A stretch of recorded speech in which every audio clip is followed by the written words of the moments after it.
ബീഹാറിൽ കോൺഗ്രസിന് വൻ തിരിച്ചടി. നമസ്കാരം. ഈ ദിവസത്തെ ഏറ്റവും പ്രധാനപ്പെട്ട വാർത്താ വിശേഷങ്ങളുമായി ജനയുഗം ടോപ്പ് 10 ന്യൂസിലേക്ക് സ്വാഗതം.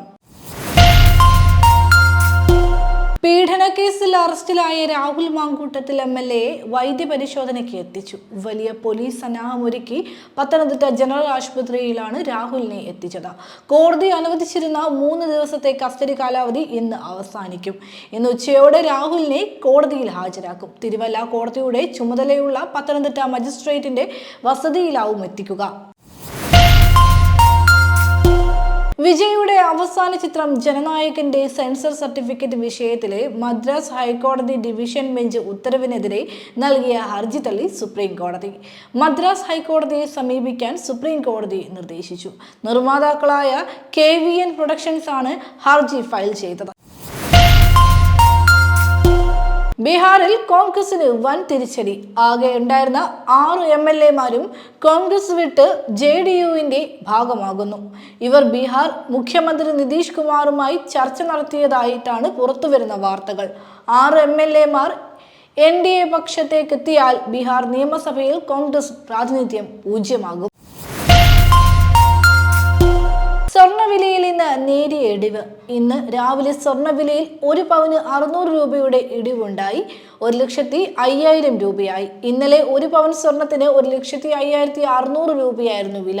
നിലവിൽ 13,125 രൂപയാണ് 1 ഗ്രാമിന് വില. ഇന്നലെ അത് 13,200 രൂപയായിരുന്നു. ഇന്നലെ രാവിലെ പവന് 800 രൂപ ഉയർന്ന് 1,05,320 രൂപയിലെത്തിയിരുന്നു. കൊല്ലത്ത് കായിക വിദ്യാർത്ഥിനികളെ തൂങ്ങി മരിച്ച നിലയിൽ കണ്ടെത്തി. സ്പോർട്സ് അതോറിറ്റി ഓഫ് ഇന്ത്യയുടെ ഹോസ്റ്റലിലാണ് സംഭവം. ഹോസ്റ്റൽ മുറിയിലാണ് വിദ്യാർത്ഥിനികളെ മരിച്ച നിലയിൽ കണ്ടെത്തിയത്. ഒരാൾ +2 വിദ്യാർത്ഥിനിയും മറ്റൊരാൾ SSLC വിദ്യാർത്ഥിനിയുമാണ്. ഇരുവരെയും ഹോസ്റ്റൽ മുറിയിലാണ് മരിച്ച നിലയിൽ കണ്ടെത്തിയത് എന്നാണ് വിവരം. തിരുവനന്തപുരം, കോഴിക്കോട് സ്വദേശിനികളാണ് മരിച്ച വിദ്യാർത്ഥിനികൾ. ലാൽ ബഹദൂർ ശാസ്ത്രി സ്റ്റേഡിയത്തിലെ ഹോസ്റ്റലിലാണ് സംഭവം. US-ൽ H-1B വിസയിൽ വിതരണത്തിൽ വരുത്തിയ പരിഷ്കാരങ്ങൾക്ക് പിന്നാലെ രാജ്യത്ത് ഇന്ത്യക്കാരായ തൊഴിലാളികളോടും ഇന്ത്യൻ സംരംഭകരോടുമുള്ള ശത്രുത വർദ്ധിക്കുന്നതായി റിപ്പോർട്ട്. ഫിനാൻഷ്യൽ ടൈംസാണ് ഈ വാർത്ത പുറത്തു കൊണ്ടുവന്നത്. കഴിഞ്ഞ സെപ്റ്റംബറിൽ ട്രംപ് ഭരണകൂടം കൊണ്ടുവന്ന നയപരിഷ്കരണങ്ങൾക്ക് പിന്നാലെയാണ് H-1B വിസ നിയമങ്ങൾ പരിഷ്കരിച്ചത്. നടൻ നിവിൻ പോളിയെ വ്യാജ കേസിൽ കുടുക്കാൻ ശ്രമിച്ചെന്ന പരാതിയിൽ നിർമ്മാതാവായ PS ഷംനാസിനെതിരെ കോടതി ജാമ്യമില്ലാ കുറ്റം ചുമത്തി. Vaikom judicial first class magistrate കോടതിയുടേതാണ് നടപടി. 7 വർഷം വരെ തടവ് ശിക്ഷ ലഭിക്കാവുന്ന കുറ്റങ്ങളാണ് കോടതി ചുമത്തിയത്. BNS നിയമത്തിലെ 229, 236, 237 വകുപ്പുകൾ പ്രകാരമാണ് കേസെടുത്തിരിക്കുന്നത്.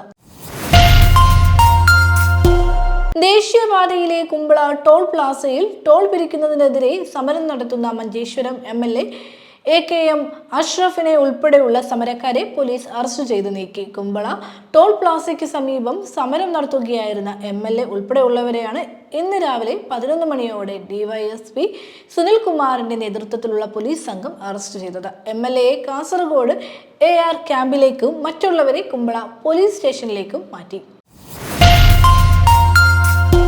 മലപ്പുറം, കോഴിക്കോട് ജില്ലകളെ ജപ്പാൻ ജ്വരം ബാധിത പ്രദേശങ്ങളായി കേന്ദ്ര ആരോഗ്യ വകുപ്പ് പ്രഖ്യാപിച്ചു. കേന്ദ്ര ആരോഗ്യ വകുപ്പിന്റെ മസ്തിഷ്ക വീക്ക നിരീക്ഷണ ഡേറ്റയുടെ അടിസ്ഥാനത്തിൽ മലപ്പുറം, കോഴിക്കോട് ജില്ലകൾ ജാപ്പനീസ് എൻസെഫലൈറ്റിസ് ബാധിത ജില്ലകളായി കഴിഞ്ഞ ദിവസമാണ് പ്രഖ്യാപിച്ചത്. ഈ ഒരു സാഹചര്യത്തിൽ രോഗവ്യാപനത്തെയും രോഗപ്രതിരോധത്തെയും വരുതിയിലാക്കാൻ പൊതുജനം ശ്രദ്ധിക്കേണ്ട കാര്യങ്ങളെ കുറിച്ച് പറയുകയാണ് ജില്ലാ medical officer doctor TK Jayanti.